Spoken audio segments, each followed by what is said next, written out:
Bismillahirrahmanirrahim. Ezkuruni ezkurkum veşkuruni ve la tekfurun. Ya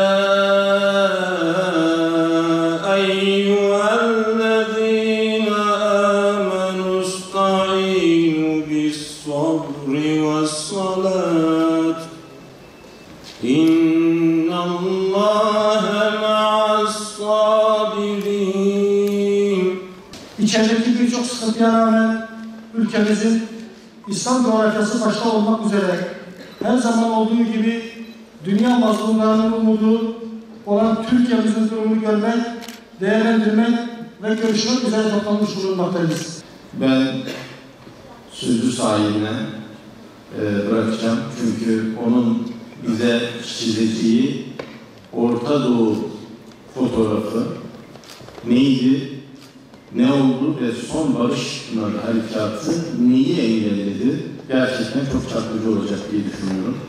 Tekrar bu önemli konferansı düzenleyen Güney Su Derneğimize, Şehit ve Gazi Aileleri Vakfı Batman Şubemize ve Yedi Hilal Derneğimize ve siz değerli misafirlerimize teşekkür ediyor, hepinize saygılar sunuyorum. En son cümleyi en başta söyleyeyim. Barış Pınarı Harekatı'nı gerçekleştirmeseydik, bilin ki Oded-Diyon planının gerçekleşmesinin önünde hemen hemen hiçbir engel kalmayacaktı. Nereye kadar çıkacaklardı biliyor musunuz? Çıkacak olan PKK ve arkasındaki baronları Türkiye'yi paramparça etmek için nereye kadar çıkacaklardı biliyor musunuz? Amanos dağlarının kuzeyine kadar çıkacaklar. Amanos dağlarının kuzeyinde neresi var? Niğde var, Aksaray var, Nevşehir var. Peki nedir bu Oded-Diyon planı? İsrailoğullarının arz-ı mevut hayalinin peşinde koşan İsrailoğullarının üzerinden yeryüzü egemenlerinin Anadolu'yu İslamsızlaştırma planıdır. Razı mısınız buna? Razı mısınız buna?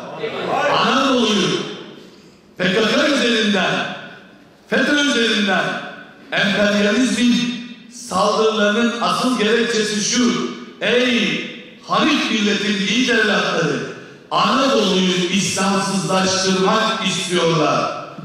Çünkü hala akılları 1070 yıl öncesinde, hala akılları İstanbul'un Bizanslaştırılması peşinde.